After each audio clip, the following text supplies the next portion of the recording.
अगर आप अपनी बुरी आदतों से परेशान हो चुके हैं या फिर आप कोई नई हैबिट बिल्ड करना चाहते हैं लेकिन लाख कोशिशों के बाद भी आप अपनी हैबिट को चेंज नहीं कर पा रहे हैं, तो ऐसे में जेम्स क्लियर की यह बुक एटॉमिक हैबिट्स आपकी मदद कर सकती हैं।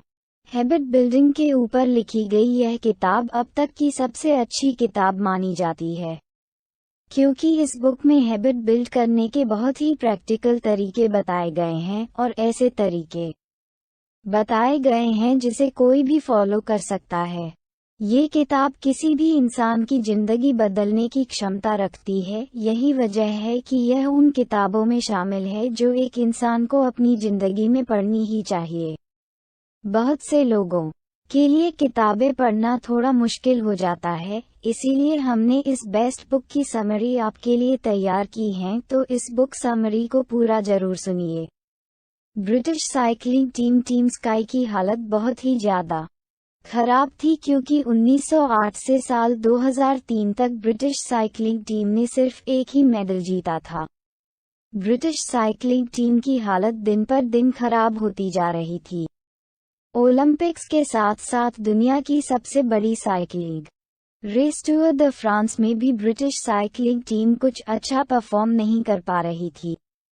ब्रिटिश साइकिलिंग टीम के इतने बुरे परफॉर्मेंस को देखकर यूरोप के एक साइकिल मैन्युफैक्चरिंग कंपनी ने उन्हें अपनी साइकिल देने से भी मना कर दिया था, क्योंकि उन्हें इस बात का डर था कि अगर टीम स्काई कोई रेस हार जाती है तो ऐसे में उनके साइकिल का नाम खराब हो जाएगा।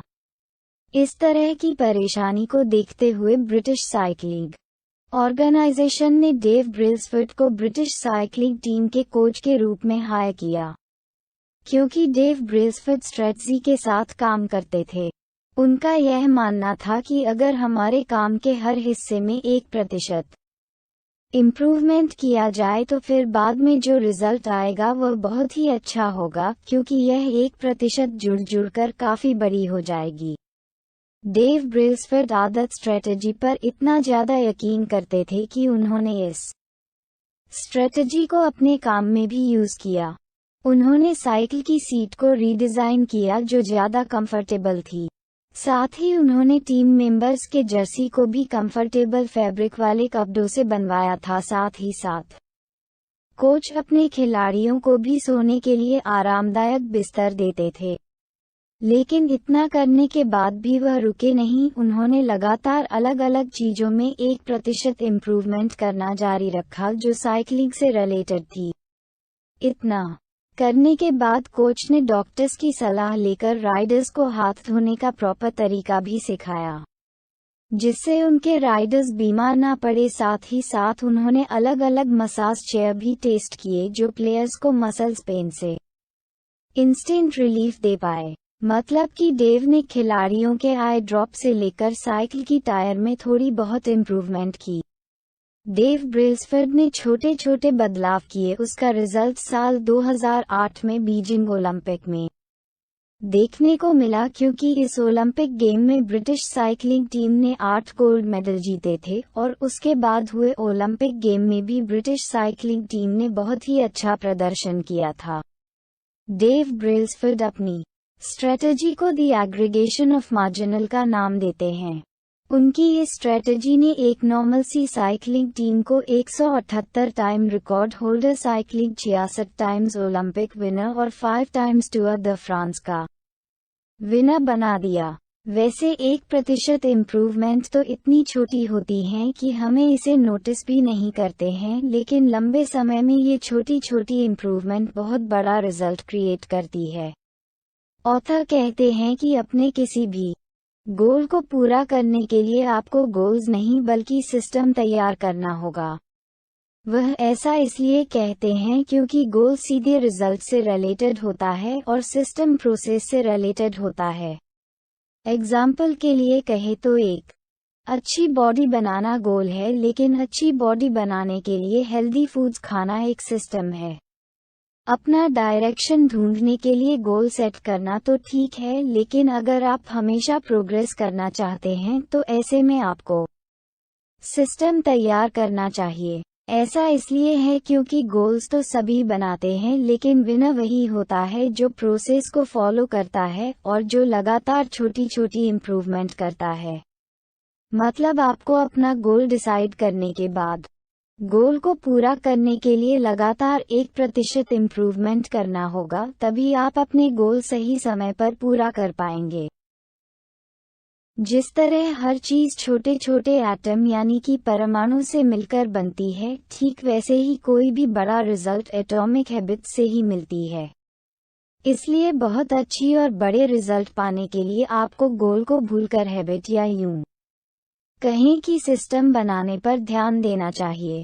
कोई भी हैबिट दो तरह से बदली जा सकती है, आउटकम बेस्ड और आइडेंटिटी बेस्ड। ज्यादातर लोग आउटकम बेस्ड तरीके से किसी भी हैबिट को बदलने की कोशिश करता है, जबकि उन्हें दूसरे तरीके को फॉलो करना चाहिए। मान लीजिए दो लोग एक साथ सिगरेट छोड़ने की कोशिश कर रहे हैं। ऐसे में अगर आप उन दोनों को सिगरेट ऑफर करेंगे तो जो आउटकम बेस्ड तरीके को फॉलो कर रहा होगा वह आपको ये जवाब देगा कि नहीं, मुझे नहीं चाहिए क्योंकि मैं सिगरेट छोड़ने की कोशिश कर रहा हूँ। लेकिन अगर आप उस आदमी को सिगरेट ऑफर करेंगे जो आइडेंटिटी बेस्ड तरीके से हैबिट चेंज करने की कोशिश कर रहा है, तो वह आपको ये जवाब देगा कि मुझे ये चीज़ नहीं चाहिए क्योंकि मैं सिगरेट पीता ही नहीं। वैसे तो ये लाइन बहुत ही सादा सिंपल है, लेकिन बहुत गहरा इम्पैक्ट करती हैं। इसीलिए आउटकम को फॉलो करने वाले लोग ज़्यादा कुछ अपने हैबिट में बदलाव नहीं पाते हैं, लेकिन जो लोग आइडेंटिटी बेस्ड तरीके से अपनी हैबिट बदलते हैं वह हैबिट बदलने में कामयाब रहते हैं। ऐसा काम जो आप बार बार करते हैं वह काम आपकी आइडेंटिटी बन जाती है। मतलब आपके एक्शन आपके आइडेंटिटी को डिफाइन करते हैं। मतलब अगर आप किसी काम को एक बार करते हैं तो वह आपके आइडेंटिटी नहीं बनेगी, लेकिन अगर आप वही काम रोज रोज करते हैं तो वह काम आपकी आइडेंटिटी जरूर बन जाएगी। एग्जाम्पल के लिए, जब आप कुछ लिखते हैं तो आपकी राइटर की आइडेंटिटी में प्लस पॉइंट होता है, या फिर आप जब किसी इंसान को कुछ अच्छा और नया ट्राई करने के लिए मोटिवेट करते हैं तब आपके पब्लिक स्पीकिंग स्किल्स बढ़ती है।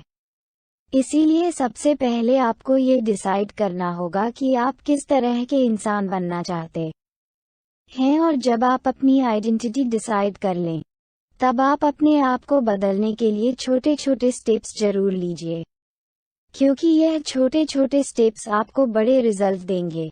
हैबिट फॉर्मेशन का तरीका। हमारी हैबिट्स 4 तरह से बनती है। 1. संकेत। 2. लालसा। 3. प्रतिक्रिया। 4. इनाम। संकेत वह चीज होती है जो आपको रिवार्ड याद दिलाती है। लालसा हमें रिवार्ड पाने के लिए बार बार कोशिश करने पर मजबूर करती है। प्रतिक्रिया हमें रिवार्ड दिलाता है। हम इनाम इसलिए चाहते हैं ताकि हमें उस रिवार्ड से खुशी मिले और हम दोबारा उस काम को मन लगाकर करें। हैबिट बिहेवियर होता है जो किसी भी एक्शन को बार बार करने से अपने आप बन जाता है। हैबिट बनाने का मकसद सिर्फ इतना है कि हम अपने काम को आसान बनाना चाहते हैं, और हैबिट बनाने के लिए इन चारों चीजों की जरूरत होती है। अगर इन चारों चीजों में से कोई भी एक चीज ना हो तो हैबिट नहीं बनेगी। क्यू को हटाने पर हैबिट शुरू ही नहीं हो पाएगी। क्रेविंग न होने पर आपको काम करने का मन ही नहीं करेगा। रिस्पॉन्स को मुश्किल बनाने के बाद आप काम को कर ही नहीं पाएंगे। और अगर रिवॉर्ड को गायब कर दिया जाए तो आपका काम करने का मन ही नहीं करेगा, क्योंकि रिवॉर्ड एक ट्रिगर पॉइंट की तरह काम करती है। ये पूरी प्रोसेस मिलकर ही एक हैबिट बनाती हैं। इस प्रोसेस को अच्छे से समझने के लिए चलिए इस एग्जाम्पल को देखते हैं। मान लीजिए आपके मोबाइल पर कोई नोटिफिकेशन आया है। यह नोटिफिकेशन आपके लिए क्यू का काम करेगा। जब आप नोटिफिकेशन के बारे में सोचना शुरू कर देंगे तो वह चीज़ क्रेविंग के अंदर आएगी। जब आप मोबाइल उठाकर नोटिफिकेशन को देखेंगे तो वो रिस्पॉन्स के अंदर आएगी, और मैसेज देखने के बाद जो सैटिस्फैक्शन आपको मिलेगा वह आपका रिवॉर्ड होगा।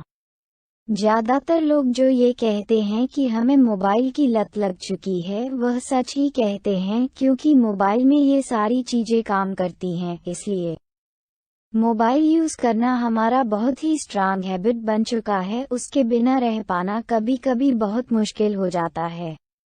ऐसे में अगर आप अच्छी हैबिट बनाना चाहते हैं तो आपको इन चारों चीजों को आसान बनाना होगा, और अगर आप इसी बुरी आदत को छोड़ना चाहते हैं तो आपको हैबिट मुश्किल बनाना होगा। बहुत से लोग ये कंप्लेंट करते हैं कि उनमें मोटिवेशन की कमी है, जबकि मोटिवेशन बहुत ही जरूरी चीज नहीं होती है। मोटिवेशन के बिना भी लोग अपने काम कर सकते हैं, लेकिन वह ऐसा इसलिए नहीं कर पाते हैं क्योंकि उनके अंदर क्लैरिटी नहीं होती है, मतलब उन्हें पता ही नहीं होता है कि उन्हें कब क्या और कैसे करना चाहिए।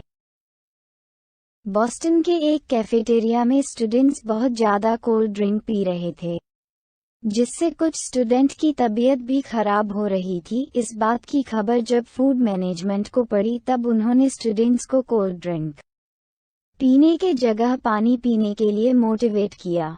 उन्होंने कोल्ड ड्रिंक के अरेंजमेंट्स को चेंज कर दिया था, जिसकी वजह से बच्चे चाहकर भी कोल्ड ड्रिंक्स नहीं पी पा रहे थे और ना चाहते हुए भी उन्हें पानी पीना पड़ रहा था। बहुत सारे लोगों को ऐसा लगता है कि सेल्फ डिसिप्लिन बनाना बहुत ही मुश्किल काम है, जबकि ऐसी कोई बात नहीं है, क्योंकि सेल्फ डिसिप्लिन रहने वाले ज्यादातर लोगों में ना तो ज्यादा विल पावर होती है और नहीं वह बहुत ज्यादा मोटिवेटेड होते हैं, बल्कि वो लोग अपनी लाइफ को इतने ज्यादा सिस्टमेटिक तरीके से चेंज कर देते हैं कि उनके लिए काम करना बहुत आसान हो जाता है।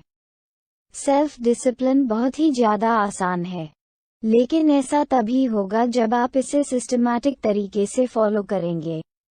एजुकेशनल साइकोलॉजिस्ट लाज़लो पोल्गर हार्ड वर्क को ही सबसे ज्यादा जरूरी मानते थे।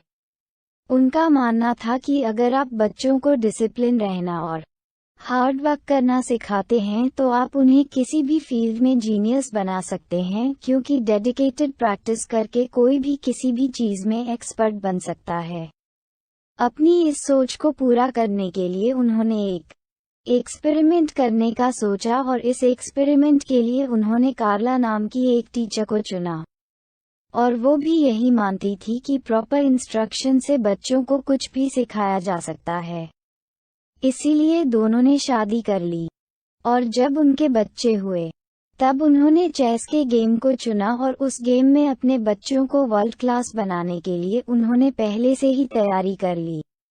लाज़लो और काला के 3 बच्चे हुए और तीनों लड़कियां थीं। इन दोनों के 2 बड़े बच्चों ने चेस के गेम में काफी अच्छा प्रदर्शन किया था, लेकिन उनकी छोटी बेटी ने 10 साल की उम्र में ही बड़े बड़े रिकॉर्ड बना लिए थे।